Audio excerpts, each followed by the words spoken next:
కేంద్ర క్యాబినెట్ ప్రక్షాళనకు రంగం సిద్ధమవుతుందా? మోడీ టీంలో కొందరు మంత్రులను తప్పించాలని డిసైడ్ అయ్యారా? ఆ ప్లేస్లో తెలంగాణలో మరో ఎంపీకి ఛాన్స్ ఇస్తారా? ఇంతకీ ఆ ఎంపీ ఎవరు? ఈ క్యాబినెట్ కూర్పు ఎలా ఉండబోతుంది? లిస్ట్లో ఎవరెవరి పేర్లు వినిపిస్తున్నాయి?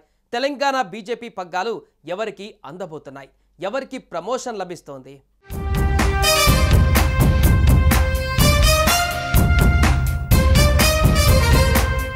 ప్రధాని మోదీ తన మంత్రివర్గ ప్రక్షాళనకు రెడీ అయ్యారు. ప్రభుత్వం పార్టీలో కొత్త నిర్ణయాల దిశగా కసరత్తు చేస్తున్నారు. పార్టీ ముఖ్యులు ఆర్ఎస్ఎస్ ప్రముఖులతో వరుస సమావేశాలు నిర్వహిస్తూ త్వరలో జరిగే పలు రాష్ట్రాల అసెంబ్లీ ఎన్నికలు, వచ్చే పార్లమెంటు పోల్స్ కోసం ఇప్పటి నుంచే సిద్ధమవుతున్నారు. అందులో భాగంగా ఏపీ, తెలంగాణలో ప్రధాని వ్యూహాలకు పదును పెట్టారు. ఇందులో భాగంగానే త్వరలోనే కేంద్ర క్యాబినెట్ విస్తరణ జరగబోతున్నట్టుగా తెలుస్తోంది. పార్లమెంటు సమావేశాలు ముగియగానే మంత్రివర్గాన్ని విస్తరించే ఆలోచనలో ప్రధాని నరేంద్ర మోడీ ఉన్నట్లు తెలుస్తోంది.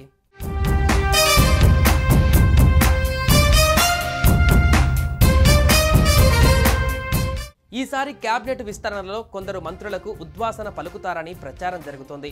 ఓ కేంద్ర మంత్రిని రాష్ట్రపతి పదవికి నామినేట్ చేస్తారని టాక్. అలాగే తెలంగాణకు చెందిన బండి సంజయ్కి తెలంగాణ పార్టీ బాధ్యతలు అప్పగించే అవకాశం ఉందని ప్రచారం జరుగుతోంది. తెలంగాణ నుంచి కేంద్ర హోంశాఖ సహాయ మంత్రిగా బండి సంజయ్ కొనసాగుతున్నారు. ఆయన తనను కేంద్ర హోంశాఖ సహాయ మంత్రి పదవి నుంచి విముక్తి కల్పించాలని కేంద్రాన్ని కోరినట్టుగా తెలుస్తోంది. కేంద్ర మంత్రి హోదాలో తాను పార్టీలో క్రియాశీలకంగా వ్యవహరించలేకపోతున్నానని చెప్పినట్టుగా సమాచారం. అంతేకాదు తెలంగాణలో పార్టీని అధికారంలోకి తెచ్చేందుకు పూర్తి స్థాయిలో కృషి చేయాలనుకుంటున్నానని చెప్పినట్లుగా సమాచారం. సంఘ పెద్దల వద్ద కూడా బండి సంజయ్ తమ మనోగతాన్ని వెల్లడించి వారి ఆమోదాన్ని పొందినట్టుగా తెలుస్తోంది. ఈ నేపథ్యంలో మంత్రివర్గ పునర్వ్యవస్థీకరణలో ఆయన స్థానంలో ఎంపీ లక్ష్మణ్కు ప్రమోషన్ వచ్చే అవకాశం ఉందని ప్రచారం సాగుతోంది.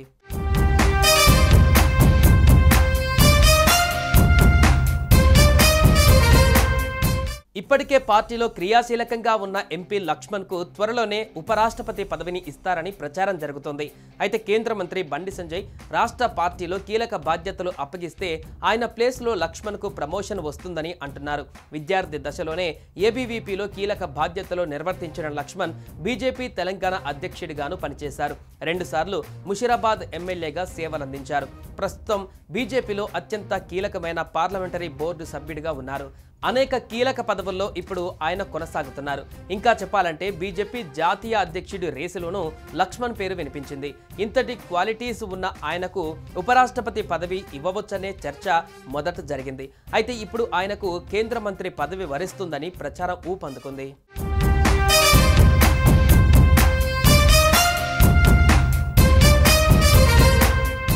మరోవైపు గత అసెంబ్లీ ఎన్నికలకు ముందు బండి సంజయ్ రాష్ట్ర బీజేపీ చీఫ్గా ఉన్నారు. అయితే ఉన్నట్టుండి బండి సంజయ్ను తప్పించిన హైకమాండ్ కేంద్ర మంత్రి కిషన్ రెడ్డికి పార్టీ బాధ్యతలు అప్పగించింది.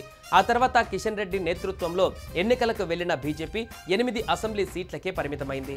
ఆ తర్వాత పార్లమెంటు ఎన్నికలలో మాత్రం 8 ఎంపీ సీట్లను కైవసం చేసుకుంది. అయితే కేంద్ర మంత్రిగా కిషన్ రెడ్డి బిజీ షెడ్యూల్ కారణంగా పార్టీకి సమయం కేటాయించడం లేదు.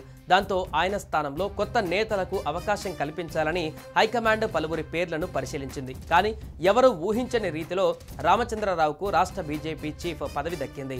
ఇప్పుడు బండి సంజయ్ మరోసారి తెలంగాణ పైన ఫోకస్ పెట్టారు. కేంద్ర మంత్రి పదవిని వదులుకునేందుకు రెడీ అవుతున్నారట. ఒకవేళ ఇదే జరిగితే బండి సంజయ్కు రాష్ట్రంలో ఎలాంటి బాధ్యతలు అప్పగిస్తారనేది మాత్రం త్వరలోనే తేలనుంది. అటు ఎంపీ లక్ష్మణ్కు కేంద్ర మంత్రి పదవి వరిస్తుందా అన్నది తెలియాలంటే మరికొన్ని రోజులు వెయిట్ చేయాల్సిందే.